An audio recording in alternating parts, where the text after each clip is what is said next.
cafes to the bustling street. Lathrop's got the soul, feel the heartbeat. Every word we share makes the moment complete. Yeah. Living Lathrop, oh, we're live on stage. Voices in motion, turning every page. Welcome back to Live in Lathrup Village podcast. I'm Lauren Barris, and I'm here today with Ian Ferguson. Thank you. Ex-city councilman and Lathrup Village resident. Yep. What years were you on city council? Let's see, November 2015 to November 2021, 6 years. Okay, 6 years. This is just prior to me knowing you, but I knew that you were on city council. I just wasn't as involved, as I am with the city, and as engaged, actually, as I am with the city. So tell me a little bit about why you even ran for council and what that looked for Ian Ferguson. Okay. So actually, the main reason why I ran is actually Blanche Troop and her husband were doing a petition to stop Michigan First from expanding, right? So Michigan First was really, they had kind of like that corner of Evergreen and 11 Mile, and they wanted to take up more space. And in order to do that, we had to destroy 4 houses.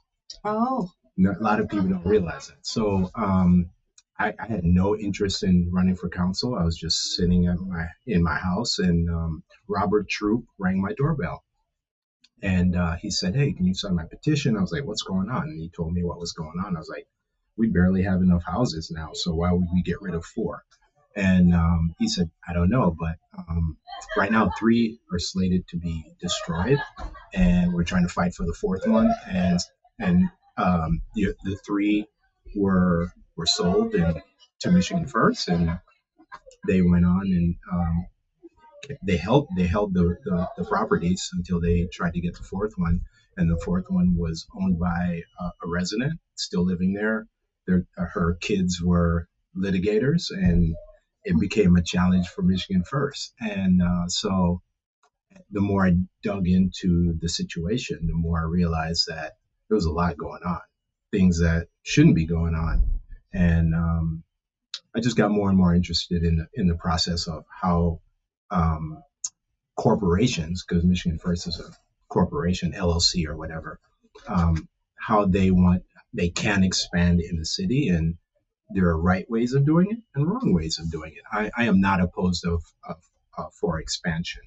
I'm always looking to see what a city can realize and become, right? Mm-hmm. So the way they did it, I didn't think it was appropriate. And then I found out that was a lot of other things going on.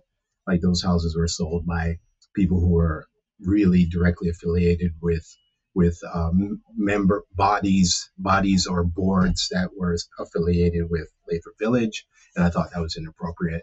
And so I decided to run, and they said, "Hey, if you run, we just gotta try to slow it down a bit. We're not trying to stop them. We just need our voices heard. They need to hear what we have to say."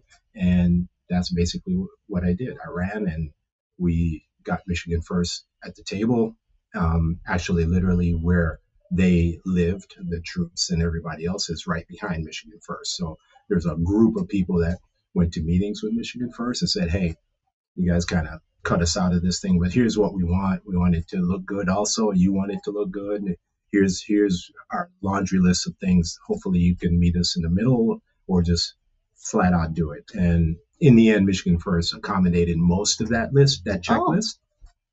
And then at that point, I was already seriously thinking about running. I just decided to run, and I won the hard way over the last 6 years. So every 2 years, I was only elected for a 2-year term for 6 years. That's what you mean by the hard way? That's the hard way. Because there's 4 4-year terms. 4-year terms and 2-year terms. I did it the hard way. So I literally You were campaigned 3 times. Then. Yeah, that was it. Yeah. And the rest is history. And I just focused on what the residents want. It didn't matter who the resident was. If they came to me, even if they didn't like me, if they came to me, I would pursue whatever they wanted me to pursue.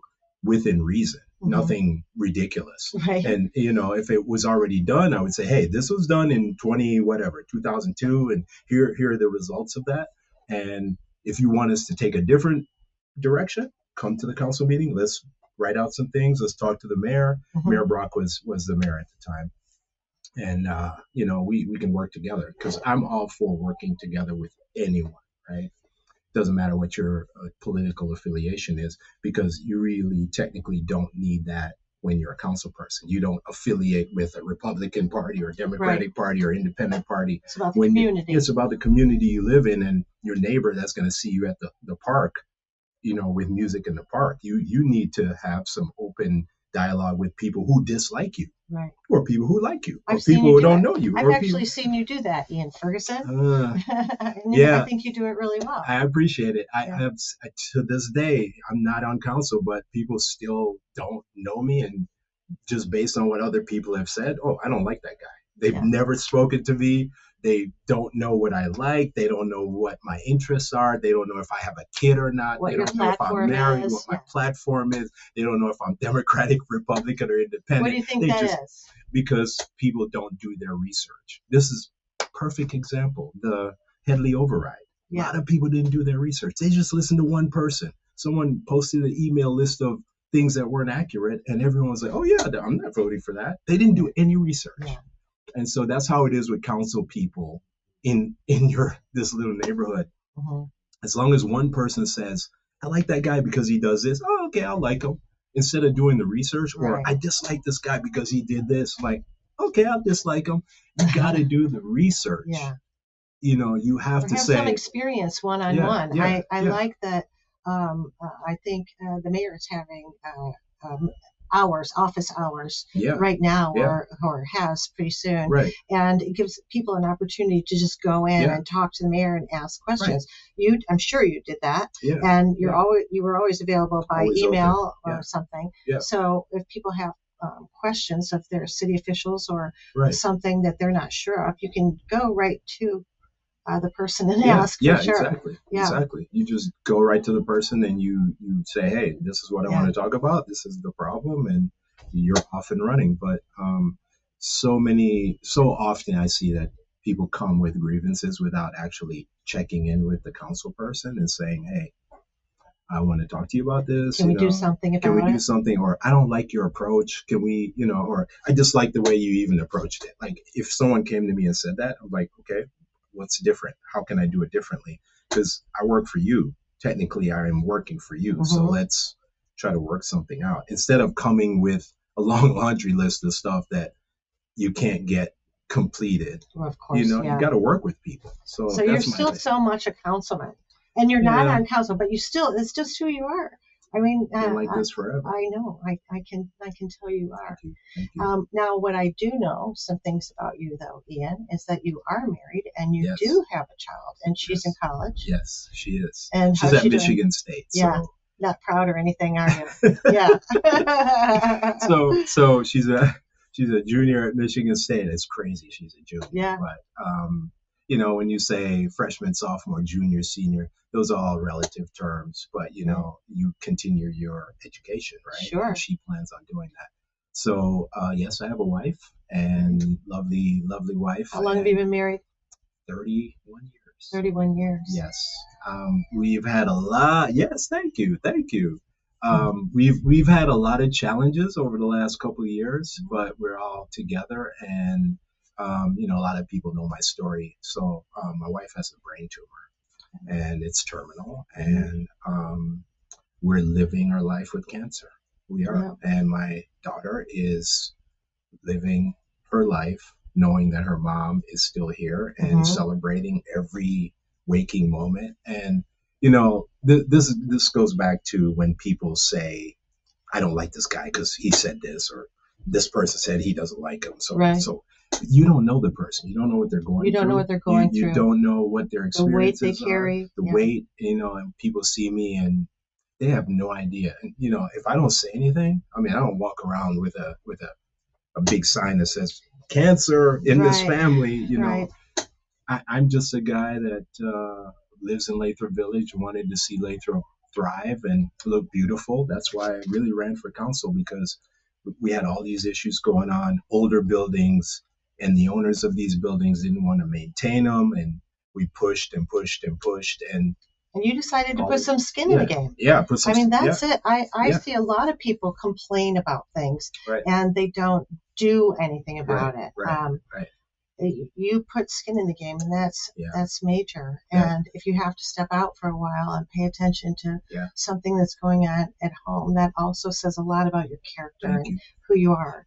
Yeah. And I know something else really interesting, I think, about you. What's that? Is that you're Jamaican. Yeah, man. And crazy. I want to get some of your Jamaican flavor, because I know you can fall right in it. You think so? Yeah. Okay, so let me. I have to tell people who are watching this. Yeah. So yes, I was born and raised in Kingston, Jamaica. Yes, man, big up on yourself, yes.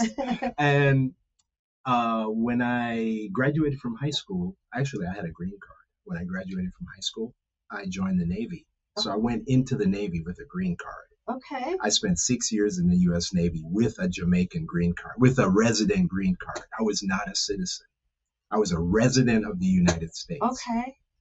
When I got out and went right to college, and I was like, I got to do something about this green card. So I don't even know what all that meant. It means that I'm a resident. I'm a legal resident. That US. Means my mom came here 6 months after the Detroit riots, and all she had was whatever was in her suitcase and a mini skirt.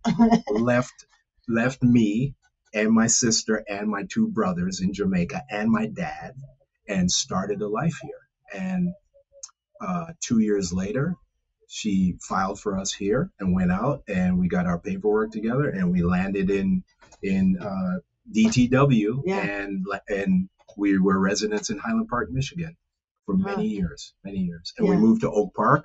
This is where all my friends are. We call ourselves the Oak Park Mafia.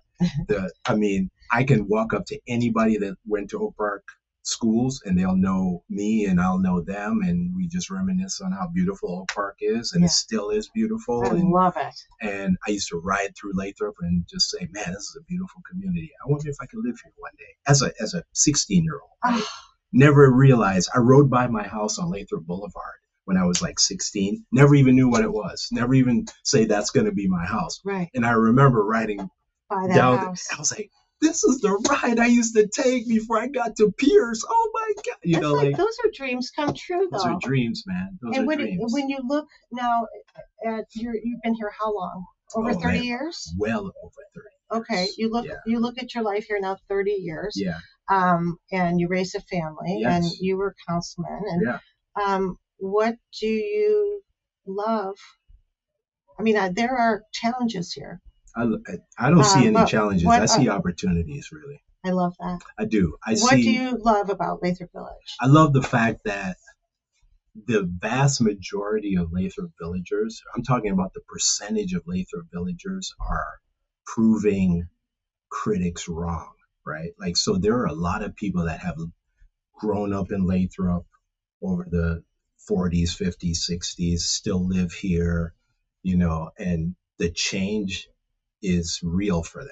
Like, the diversity in Lathrup right now is very real for them, because their parents never allowed them to interact with anyone other than people in Lathrup or Southfield or whatever that demographic was. And so now you see this change. Now, it's just a complexion change, right? The socioeconomic of Lathrup hasn't changed. So you still have doctors, engineers. I'm an engineer, 30 plus years. You still have, startups, people in their basements running their businesses, professional people, nurses, people from the UAW. But like you said, the complexion has changed. Complexion has changed, but the people and the dynamic and their goals for their kids, their vision on what their community should look like, it's all the same. And so, as I was when I first moved in here, I realized that, people are getting along, getting together and having a beer or a barbecue, and, everyone has the cultural mix of everything, right? And then now we're bringing up these issues that should be brought up, but a lot of people don't know how to bring them up, so they're playing the tapes in their heads from the 60s that their parents have imprinted on them, and you hear it, you see it on social media, you see it on the videos, you see how people are, treating other people like they're less than, when we're all equal. I'm equal to everybody. Right. You're equal to me. I'm equal to you. Actually, Ian Ferguson, I think you're a little better. I don't know about that. No.